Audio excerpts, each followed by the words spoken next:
Two words that can make half the class cheer and the other half groan out loud. Because let's be honest, group work can be amazing, or a complete disaster. There's the person who never shows up. The one who wants to control everything. The awkward silence. The last-minute panic. Sound familiar? But what if I told you, it doesn't have to be like that? Group work, when done right, doesn't just help you pass a project.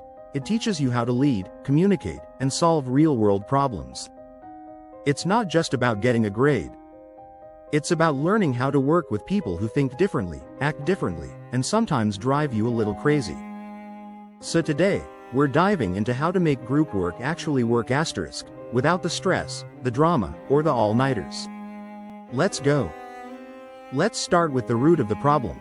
Most group projects fall apart because nobody actually knows what they're supposed to do. Everyone's waiting for someone else to take charge.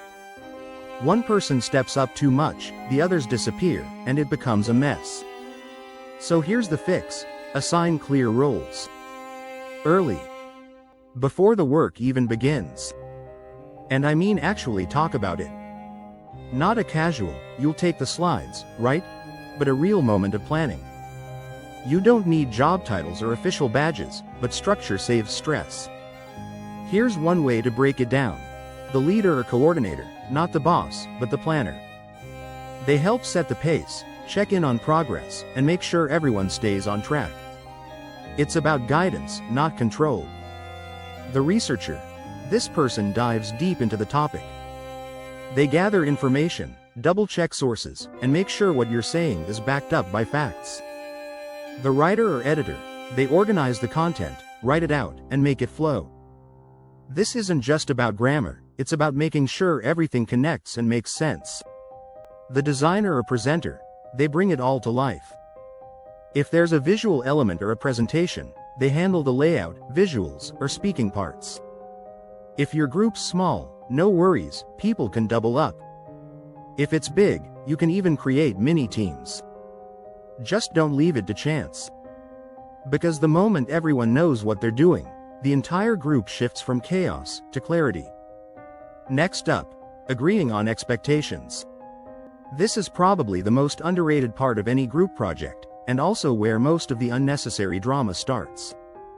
One person thinks it's fine to pull an all-nighter the night before. Someone else wants the whole thing wrapped a week early. And then there's that one person who's just trying to survive and hopes it all magically comes together. So here's what you do. Have a 10-minute chat at the start. Seriously, just 10 minutes. Talk about the basics. How are we dividing the workload? When should first drafts be ready? Who's reviewing what, and how? What's the plan if someone disappears or doesn't deliver? That might sound like overkill, but that quick talk can save hours of confusion later. And don't skip this because you don't want to be awkward. It's way more awkward to have a meltdown in the group chat the night before your presentation. People don't have to agree on everything, but everyone should at least understand the timeline and expectations. Because when the group's on the same wavelength, everything gets smoother. The tension disappears. The blame games stop. And the whole thing feels doable. Now, let's talk about feedback. The uncomfortable part. Most students aren't taught how to give or receive feedback. So when something's off, they either say nothing, or blurt out something harsh that makes things worse. But feedback doesn't have to be a battlefield. Here's one rule to live by. Focus on the work, not the person. Instead of saying, "Your writing doesn't make sense," try something like, "I think this section could use more clarity. Want to go through it together?" Or instead of, "This slide looks boring," say, "Do you want help making this slide pop a bit more visually?" It sounds simple, but that shift in tone changes everything. You're not criticizing. You're collaborating. And don't wait until the final hour to speak up. Build in regular checkpoints. Set mini deadlines. Example. Let's all have our parts ready by Friday so we can combine over the weekend. Let's meet Tuesday for a 15-minute review session. These aren't just check-ins. They're pressure releases. They keep the whole group from being blindsided when the deadline hits. And here's the bonus. When feedback becomes normal, not scary, your group gets way better, faster. And hey, if this is clicking with you, go ahead and hit like, tag someone who always ends up doing all the group work, and subscribe with the bell so you catch the next one. Now let's get real. What happens when something goes wrong? Because no matter how organized you are, someone will drop the ball at some point. Maybe someone doesn't show up. Maybe their work just isn't usable. Maybe they vanish into thin air. So what do? First, don't attack. And don't go completely silent either. Start by reaching out, calmly and privately. Something like, "Hey, I didn't see your part in the doc. Is everything okay? Need help catching up?" Sometimes it's a legit issue. People get sick. Life happens. Other times, they forgot.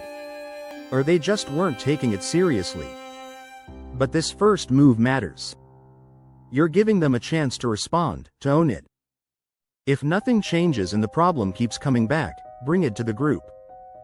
Don't call them out. Just be real. Try.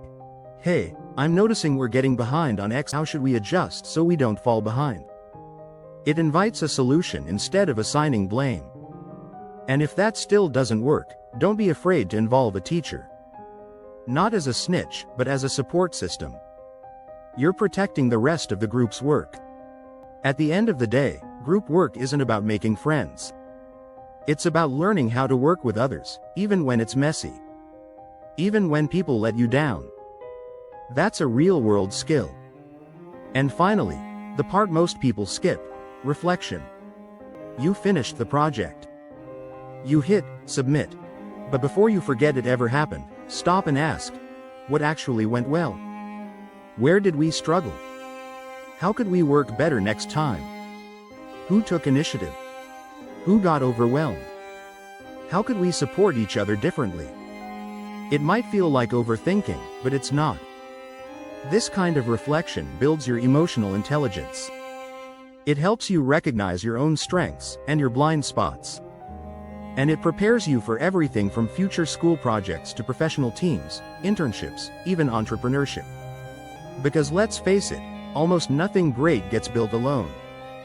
Apps, films, campaigns, research, businesses.